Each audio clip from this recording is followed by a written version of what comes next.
En Bolivia, Yanine Áñez, segunda vicepresidenta del Senado, se proclamó presidenta del país por sucesión constitucional.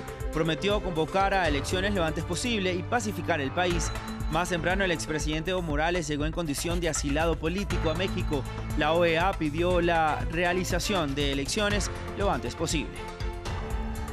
Huelga general en Chile. En multitudinarias manifestaciones, los ciudadanos piden garantizar sus derechos básicos y rechazan la desigualdad social. Hay reportes de choques violentos en algunas regiones. Durante la jornada se registró una caída histórica del peso chileno frente al dólar. En España, el PSOE, liderado por Pedro Sánchez, y Unidas Podemos de Pablo Iglesias firmaron un preacuerdo para formar un gobierno de coalición. Este pacto necesitará el apoyo de otros partidos para lograr la aprobación de la Cámara Baja. Si Sánchez logra ser investido, pondrá fin a meses de bloqueo político en la cuarta economía de la zona euro. Tenemos análisis de este tema. Muy buena noche, gracias por continuar con nosotros en France 24, soy Raúl Blanco, un gusto saludarlos. Comenzamos este informativo en Bolivia, donde Yanine Áñez, segunda vicepresidenta del Senado, se proclamó presidenta del país por sucesión constitucional. Esto ante la vacancia en el puesto tras la renuncia el pasado domingo de Evo Morales. Áñez prometió convocar a elecciones lo antes posible y pacificar el país. Hablamos con nuestra corresponsal Mary Vaca, quien nos informó sobre las primeras reacciones de esta noticia. Hay de todo, hay reacciones de alegría, se han escuchado petardos en la calle por esta noticia tan esperada en los últimos días, pero también ha habido protestas durante toda la jornada de parte de los seguidores del expresidente Evo Morales, que han bajado desde la ciudad del Alto hasta la ciudad de La Paz para presionar a la Asamblea Legislativa para que ésta no se instale y no se pueda producir la sucesión constitucional. Finalmente, después de 50 horas de vacío de poder en las que hubo bastantes actos vandálicos e incluso sensación de terror en la ciudadanía, la calma podría volver a Bolivia luego de que Yanine Áñez ha asumido la presidencia por sucesión constitucional y lo ha hecho en la Asamblea Legislativa en presencia únicamente de la oposición, que ahora ya es oficialismo, pues los parlamentarios del expresidente Evo Morales se han negado a asistir a la sesión, han dicho que no existían las garantías suficientes para estar en esta reunión y por lo tanto han dejado la Asamblea solo con opositores. Entonces, no se ha leído la carta de renuncia del expresidente Evo Morales. Se ha recurrido a un artículo de la Constitución Política del Estado que señala que en ausencia definitiva del presidente y del vicepresidente se procederá a la sucesión constitucional que recaerá en la presidenta del Senado, en este caso Yanine Áñez, que apenas unos minutos antes se había convertido en presidenta del Senado para luego asumir la presidencia del Estado, con dos objetivos: pacificar el país y convocar a elecciones de inmediato, que es lo que la mayoría de la gente que ha estado protestando los últimos días ha exigido en las calles. Vamos hasta Chile, donde se vivió una jornada de huelga general en todo el país y de multitudinarias manifestaciones antigubernamentales. Hubo choques violentos en diferentes regiones, por lo que el gobierno citó a una reunión de urgencia en el Palacio de la Moneda. Y hoy el peso chileno tuvo una caída histórica ante el dólar. Nuestra corresponsal Patricia Luna con los detalles de cómo se vivió esta jornada. Pues como vemos, la huelga general todavía se está celebrando en este momento. Son miles las personas que están en las calles, que vuelven de las manifestaciones en una jornada que tuvo dos grandes congregaciones. Por la mañana, todos aquellos que se adhirieron al paro general estaban en las principales calles, no solo de Santiago, sino también de todas las ciudades chilenas, como Concepción, Valparaíso, Punta Arenas en el sur o Antofagasta en el norte, en una manifestación que ha sido de nuevo masiva y que demuestra que 26 días después esto no se calma y los ciudadanos todavía reclaman un Chile más igualitario, más justo, más digno y un Chile mejor para todos. Cambiamos de información. Carlos Holmes Trujillo es el nuevo ministro de Defensa de Colombia tras la renuncia de Guillermo Botero, involucrado en el escándalo de los menores asesinados durante bombardeos del ejército a campamentos de las disidencias de la antigua guerrilla de las FARC. El presidente colombiano Iván Duque designó a quien fuera su canciller para asumir la cartera. El presidente aseguró que el nuevo jefe de defensa tendrá enormes tareas y enormes retos, como alcanzar este año cifras récord en incautación de drogas y enfrentar a los grupos armados organizados en todo el territorio nacional. El más grande honor de mi vida. Desafío con decisión. En España, el PSOE y Unidas Podemos anunciaron este martes un acuerdo para formar un gobierno progresista de coalición solo 2 días después de las elecciones generales del pasado domingo, donde la ultraderecha se convirtió en la tercera fuerza política tras 7 meses de bloqueo político. Ambos partidos buscarán apoyos en otras formaciones para alcanzar la mayoría necesaria para gobernar. Para analizar la situación que vive España, saludo en este momento a Antonio Díaz Morales, él es decano ejecutivo de la Universidad Sergio Arboleda de Colombia. Señor Morales, gracias por estar con nosotros en France 24. Le pregunto si esta coalición no tiene los votos suficientes para una mayoría absoluta en el Congreso, ¿cómo podrían entonces formar un gobierno? Buenas noches. Pues sí, la situación es mucho peor la que hubiera habido hace unas semanas, porque en esa ocasión tenían 8 escaños más de los que ahora tienen. Recordemos que el partido Podemos se ha dividido además en 2 partidos y en esa situación han perdido 5 escaños, más 3 que ha perdido el Partido Socialista. Con lo cual son necesarios hasta 8 partidos en coalición para poder llegar a gobernar. La situación, aunque sea un previo acuerdo, no va a ser nada fácil. Ahora, ¿a qué se refiere el presidente en funciones Pedro Sánchez con la formación de un gobierno progresista y por qué esta vez se aceptó pactar con Unidas Podemos? Bueno, curiosamente, en la anterior ocasión no quisieron ni siquiera que el presidente de Unidas Podemos fuera ministro y ahora se le ofrece una cartera de viceministro. Yo creo que la situación, los escenarios que se habían medido por parte del Partido Socialista era de salir victorioso con más escaños. En esta circunstancia lo que pretenden es aunar partidos que son regionalistas, porque Unidas Podemos podría ser atractivo para atraer ese tipo de coaliciones, pero va a ser muy difícil de poder gobernar con 8 intereses diferentes porque cada uno tiene su agenda política. La situación no es nada fácil y desde luego obliga a tener una visión diferente por parte de los políticos que tendrían que tener visión de Estado. Ahora, rápidamente, ¿la presencia del partido de extrema derecha Vox en la Asamblea Española cambiaría algo el panorama en la política?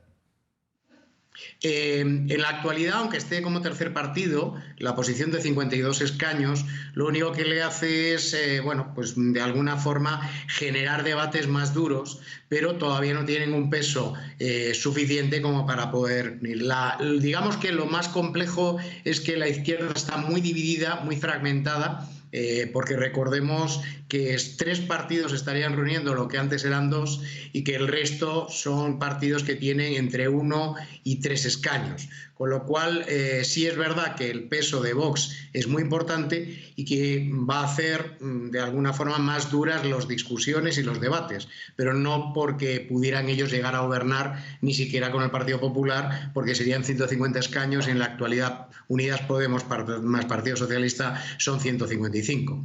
Incluyendo en coalición a Ciudadanos estarían en 10 escaños más, pero sigue siendo lejano para poder gobernar el centro derecha. Sí, profesor Díaz Morales, gracias por su tiempo y por estar aquí con nosotros en France 24. Buenas noches.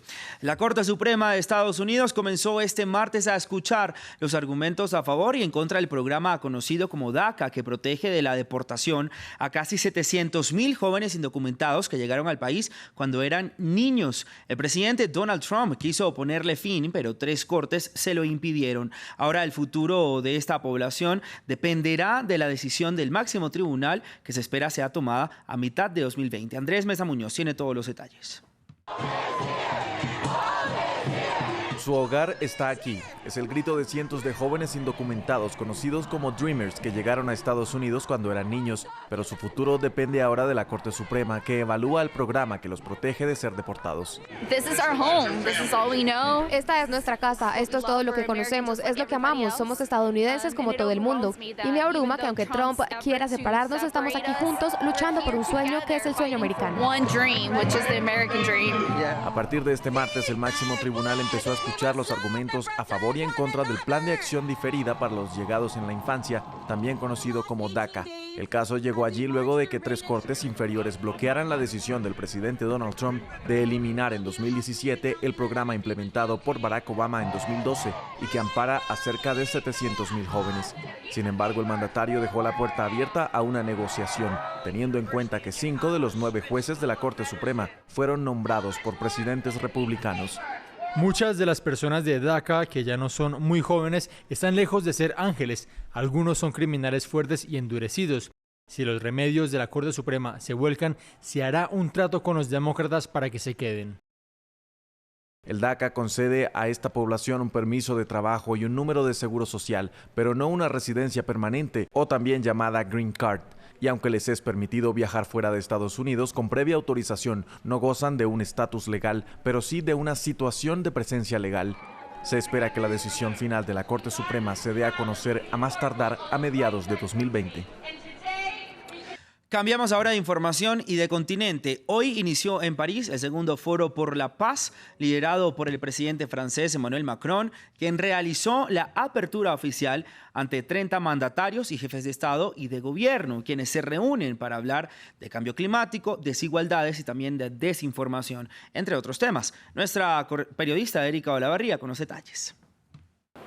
120 proyectos han sido seleccionados en esta segunda edición del Foro de la Paz aquí en París. 120 proyectos que se exponen justamente a mis espaldas. Ustedes lo ven en unos stands que proponen distintas salidas para lograr la paz en distintas áreas, como son las nuevas tecnologías, la educación, la ecología, incluso la economía inclusiva.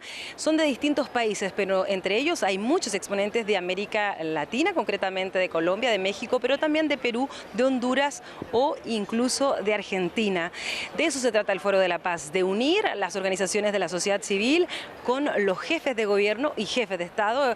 Fue abierto esta mañana por el discurso del presidente Emmanuel Macron, que reconoció que en esta segunda versión pareciera que la comunidad internacional se está acostumbrando. No tuvo la misma expectativa que tuvo el primer foro, que coincidió justamente con el centenario del fin de la Primera Guerra Mundial. Por eso alertó a la comunidad internacional de que nuestro sistema político y económico está en crisis, una crisis, dijo él, sin precedente, endógenas, y sigue insistiendo en el multilateralismo como salida a esta gran crisis, un multilateralismo que se contrapone al unilateralismo de China y de Estados Unidos. Estados Unidos, por cierto, el gran ausente de la edición del año pasado y de esta edición. El presidente Emmanuel Macron se comprometió a que el próximo año Estados Unidos participe por fin de este Foro de la Paz.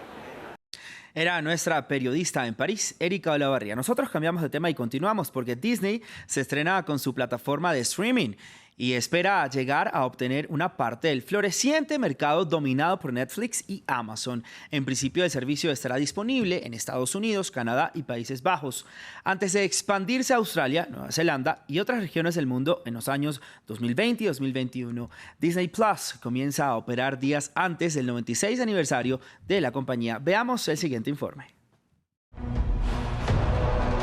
Son las armas secretas de Disney para acceder al altamente competitivo sector del streaming. Películas y personajes exitosos como Star Wars, los superhéroes de Marvel, ESPN Deportes Radio y National Geographic. Ya que el servicio de Disney Plus tiene poco contenido nuevo, la compañía contará con un gran catálogo de clásicos. También ofrece un precio de suscripción más económico que sus rivales, $7 por mes. Es como un Netflix, pero para Disney. Escuché que están haciendo un documental sobre Frozen. Estoy emocionada por eso. El objetivo del nuevo servicio es alcanzar 90 millones de nuevos clientes para 2024. Comenzará a operar en Estados Unidos, Canadá y Países Bajos, y posteriormente en Australia y Nueva Zelanda.